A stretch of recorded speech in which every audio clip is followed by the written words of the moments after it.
All right, so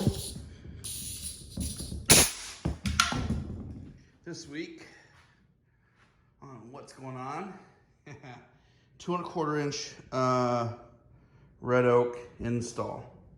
There's carpet in here this morning. You can see we tore out the carpet. Now we're getting ready to install. Actually, we're kind of installing already. You can see we already racked out some of the floor. So what you do is you always rack out as far as you can get across the floor, and then you turn the boards the opposite direction.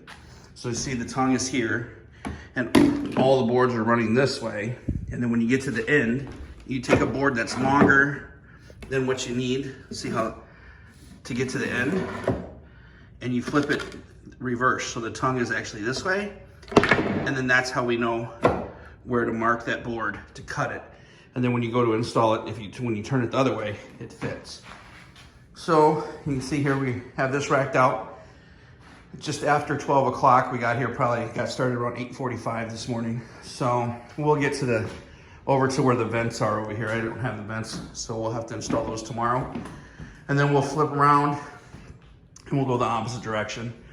A lot of people are surprised that, we start in the middle of the floor versus against the wall. But the reason that you want to do that is especially because we're going to be sanding this side of the floor and this side.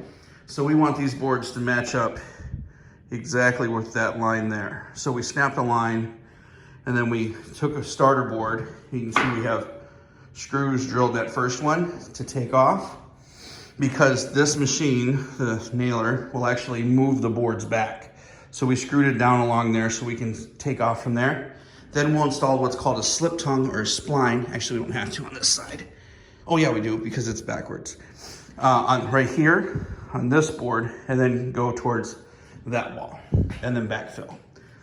Then once that's done, we're gonna go ahead and move over to the other side. We gotta tear out the carpet on this side here. You see this is gonna get some vents as well. Carpet's all coming out. And then we will install. And there is the pile of wood. This is the slip tongue that I was talking about. And what it does, it makes a transition so that way you can flip which direction the wood goes. For example, we won't start here. We won't pick a line and start from here. We'll start back here. Again, snap a line from probably way back there, follow the line out, put in a double border, snap a line so that way we can start here and work that direction, then flip the floor and work that direction. A couple of reasons that you want to flip the floor is just because, one, you're trying to line up with the lines on the boards. Secondly, though, the floor will contract and expand, and it will always expand towards the tongue side here. So it'll expand that way.